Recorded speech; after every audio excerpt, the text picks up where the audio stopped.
Yani Simba ndio timu pekee inaosajili kwenye ligi kuu, haiogopi mbwa wala paka. Yani tumejidhatiti, tumejipanga. Atakuponza maneno. Yani hata nikwambie kitu, mchezaji bora msimu huu anatokea Simba Sport Club. Narudia tena. Assist inatokea Simba Sport Club. Golikipa bora msimu huu anatokea pale Simba Sport Club. Si umenielewa? Si umenielewa? Nakupata. Umenipata hapo? Nakusikiliza kwa makini. Usajili tuliosajili msimu huu sio usajili wa kitoto. Tumejipanga. Viongozi wametuliza kichwa. Akili imetulia. Watu wanafanya kazi kweli kweli, hawataki masiara. Tumechoka kuzomewa. Tumechoka kusimangwa. Tumejipanga.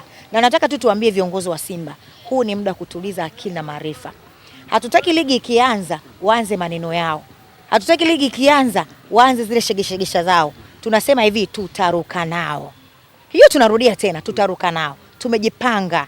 Yaani kivyovyote watakavyokuja sisi tutawapokea. Watu achie timu yetu. Bila sisi hawawezi kuitwa viongozi. Si umenielewa? Bila sisi kununua hizo jezi, wao hawezi, ile haiwezi kuwa Simba Sport Club. Sisi ndio wachezaji wa 12 uwanjani. Sisi ndio tunaisupport Simba. Iwe mikoani, iwe Dar es Salaam. Ilipo ipo, tunaibeba mabegani. Iwe mvua, iwe jua.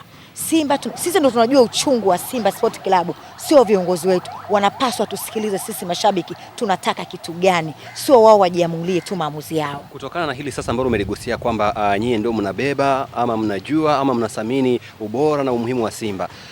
Msimu jana uliisha, lakini ulikuwa na mambo mengi sana. Huyu anasema hili, anasema hili, kiongozi kafanya hiki, kafanya hili. Tunakwenda kuanza msimu mpya. Pengine rai yako ni ipi kwa viongozi kuelekea huu msimu mpya, ili yale yaliyotokea msimu jana tusiaone msimu huu? Kwanza tunataka tuone wachezaji ambao waliperform kwenye msimu ulioisha mwaka jana waendelee kuwepo. Msimu mwaka jana waendelee kuwepo. Ili tupate mafanikio, tunatakiwa tubakie na wachezaji wale wale wenye quality ambao tulitoka nao. Wametupa makombe mawili. Wachezaji waliosajiliwa dirisha dogo, tunataka tuwaone msimu huu tena wakiendelea kufanya vizuri. Tunataka viongozi wetu waache yale malumbano yao ya msimu mwaka jana. Timu inayumba kwa sababu yao. Ina maana hata kama mchezaji akisikia viongozi wenyewe wanaanza kuleteana maneno, unadhani kama mchezaji atafanya vizuri uwanjani? Hawezi kufanya vizuri. Ingali sisi mashabiki huku nje tunaumia.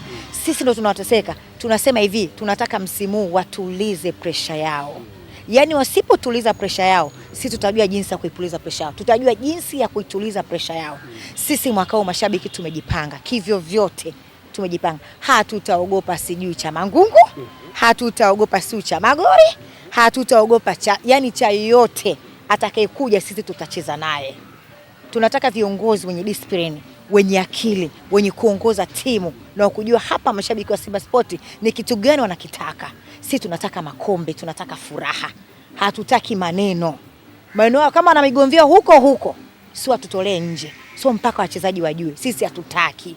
Vita yao ni ya kwao, ishie huko. Sisi tunataka burudani na usajili ulionyooka na makombe ndani ya Simba Sport Club.